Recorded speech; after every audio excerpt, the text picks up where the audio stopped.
Assalamu alaikum and welcome.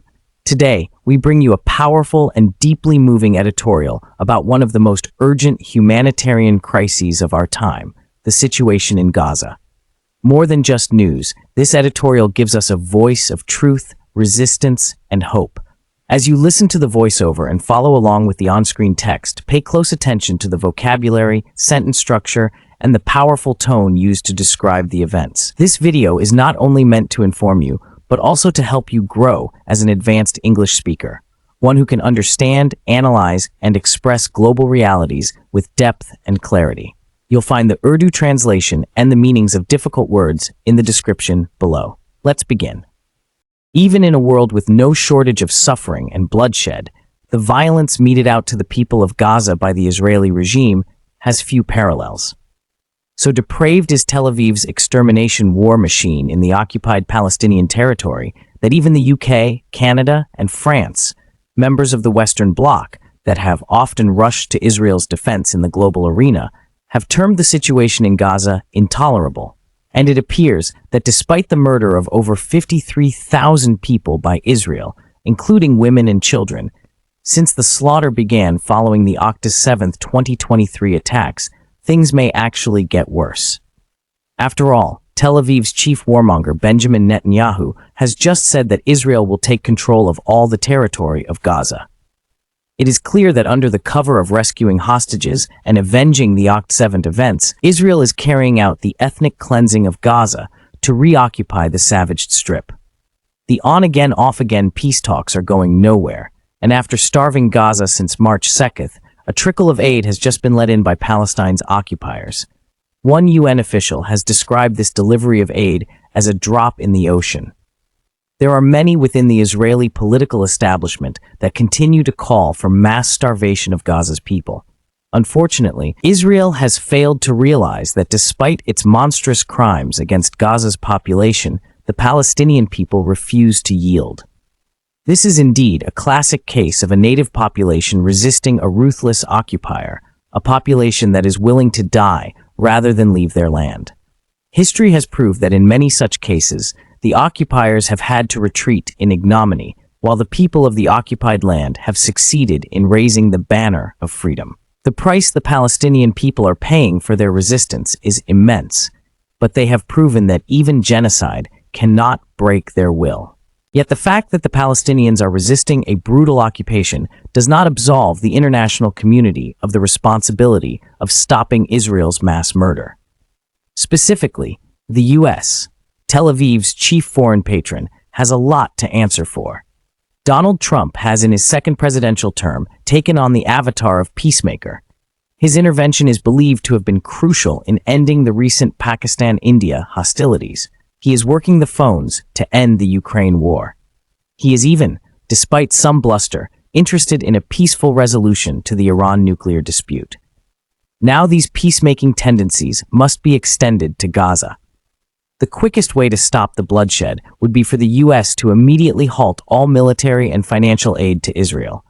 The world, particularly Gaza's battered people, will be waiting for Mr. Trump to do the right thing. Thank you for listening to this powerful and deeply moving editorial. The situation in Gaza is not just a headline, it's a humanitarian crisis that challenges our conscience, our language, and our understanding of global justice. But now, let's go a step further. To help you fully grasp the message and vocabulary of this editorial, we're bringing you a special podcast segment. Two students, Ahmed and Rayman, will discuss this piece in detail. Through their questions and answers, you'll better understand the difficult words, the emotional tone, and the deeper meaning behind each line. So, stay with us, and let's dive into this discussion. Today, we listened a very powerful and emotional editorial about the current situation in Gaza. Rahman, did you get a chance to listen to the article? Yes, Ahmed, I listened to it. Honestly, it was intense. So many strong words and such a painful topic. I have some questions, though. Great. Let's go through it together. We'll break it down line by line. What's your first question? In the very first sentence, it says, even in a world with no shortage of suffering and bloodshed.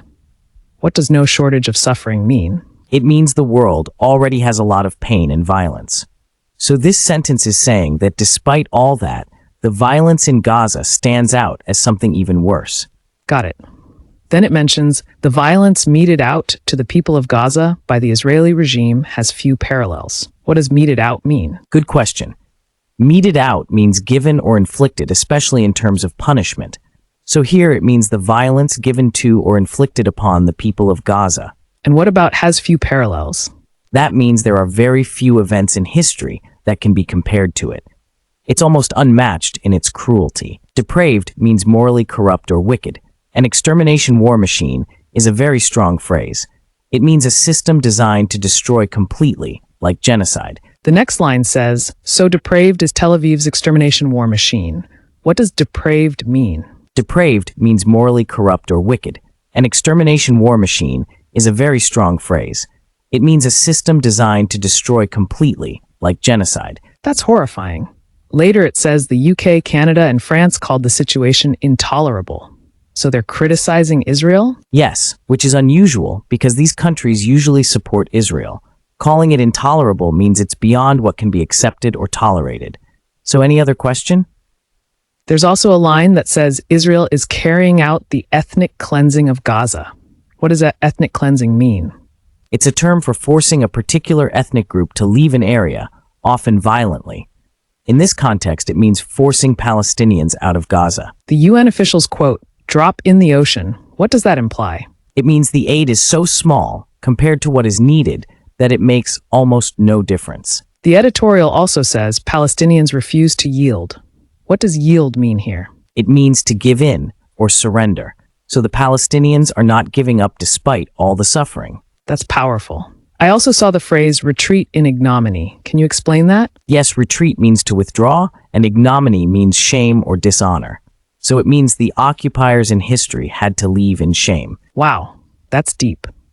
Finally, the editorial suggests that the US should stop supporting Israel to stop the violence. What do you think about that? That's a political suggestion. The author believes that if the US stops military and financial aid, it could pressure Israel to stop the war. This podcast helped a lot.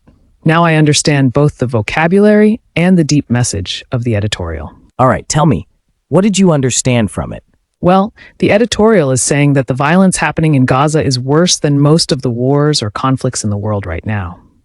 Israel is attacking Gaza in a way that many countries, even those who usually support Israel, are saying it's too much.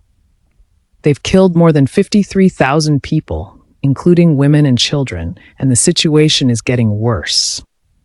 Israel says they're doing this to get back at Hamas for the October 7th attack. But actually, they are trying to remove Palestinians from Gaza and take control of the whole area. Even when the people of Gaza are starving and suffering, they are not giving up. They're still fighting to stay on their land. The editorial says this is like other times in history where people fought back against invaders, and in the end, the invaders had to leave. It also says the world, especially America, should stop supporting Israel with weapons and money. And it ends by saying that if Donald Trump really wants peace, he should stop the bloodshed in Gaza too. That's a great summary, Roman. You've understood it well. It's not just about politics, it's about human suffering and standing up for justice. I'm glad. And to our listeners, stay informed, stay compassionate. Until next time, Allah Hafiz.